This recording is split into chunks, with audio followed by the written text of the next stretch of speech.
So I've been making YouTube videos now for a couple of years, and I've probably put out over 500 videos.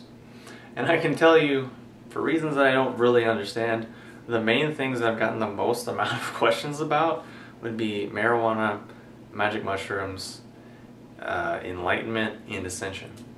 I'm not really sure why. Maybe it's because I'm interested in holistic health and I'm interested in herbalism and herbology and healing and spirituality and consciousness. So people just automatically blanket you in with all this other stuff. So what I want to do in this video is finally take some time to address that and share with you my viewpoint and my perspective, my opinion on the subjects, because so many people have been asking for so long. I'm going to do this in two different ways. First, I'm going to use some imagery and a nice story, and second, just a really helpful concept and fundamental principle. So the first thing that I want to introduce is this idea that the clouds can't support us, only the earth can. Now we think about the clouds, we look at them and they're very alluring. You know, we have this reverence, this connection to them, this really feeling sense where we look at them and they're very beautiful, they're very fluffy. You know, we've oftentimes, you know, just laid in the grass and just looked at the clouds and just admired them and watched them. We sort of have this reverence. Maybe we've been on a plane and we looked out the window and thought, wow, those clouds are so beautiful, they're so soft, they're so fluffy, wow, they're so amazing. But the fact of the matter is, if you went and tried to stand on a cloud, what's going to happen? You're going to fall right through it. So it's this very attractive, alluring, beautiful thing, which really doesn't have much substance or foundation to it. It's very ethereal or very amorphous. It's not really very solid. So we have that in mind, and we see that really the clouds can't support us, only the earth can.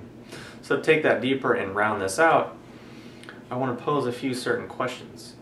That is, when we think of a spiritual place, we think of retreating to somewhere or retreating to solace, or even if we look at movies that reference very spiritual things or even kung fu things, where do they often take place?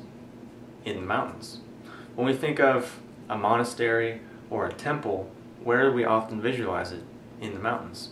And even when we look at our common rhetoric, people talk about, oh, well, spirituality isn't really about retreating to a cave somewhere, it's about being here and present in this world. So that cave somewhere is also coincidentally in the mountains. So now we see that and we have this piece in play. We see that the clouds can't support us, only the earth can. We see that there are all of these different spiritual connotations to being places in the mountains. And also, if we look around the earth, we look at many temples, many monasteries, many of the most spiritual places on the earth are coincidentally in the mountains. And the third piece of that component is we should ask also, is it a coincidence that the Chinese word for immortal, or Taoist wizard, literally translates as mountain dweller? So we have these three things, these three components, and we should probably sit and ask, well, are there connections? And what's the deeper meaning here? What's the deeper implicit understanding that this imagery is trying to put forth? So again, that's the image I wanted to give you, and we can remember that the clouds can't support us, and only the earth can.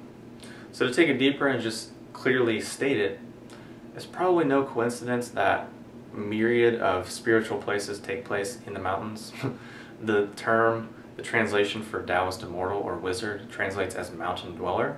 Why is that? Well, the mountains happen to be situated on the earth, have the energies of the earth, but also happen to be in the heavens or in with the clouds. It's the mixture and the combination of both things. So that's the first piece that I wanted to share with you that really sums up and explains my points of view and my perspective on these four different topics. The second principle that I want to share with you is just basically this. That really at the end of the day, how each of us chooses to put the pieces together to form our own picture, to form our own box, to form our own paradigm, is ultimately up to us and is ultimately our responsibility. I'm not responsible for your paradigm, nor is Robert Anton Wilson or Alan Watts or Patanjali or the Buddha or Lao Tzu or Jesus or Tim Ferriss or Dana Vitalis or David Wolfe or Tim Leary or Joe Rogan or anyone else, or Terrence McKenna for that matter. And really at the end of the day, it's up to you to figure out what feels like the most like the best option, to tune in to our own inner sense and figure out what's the best step, what's the right next step for me. Because the right next step for me in this moment may not, and is very likely not, the next best step for you in this current moment. So that's another important thing to keep in mind when dealing with these different subjects, and when really trying to understand and really clarify really where I'm at with it and where I'm coming from. So again, I just wanted to make this video because it's gotten literally so many questions about these subjects, and just wanted to sum this up in a way that's really easy to understand, and using imagery, which can then speak to the subconscious mind, speak to the intuitive artistic right brain, to really cut through a lot of things and just really explain things hopefully very easily, clearly, and simply. So if you have any questions or comments, post them below, and I'll talk to you soon.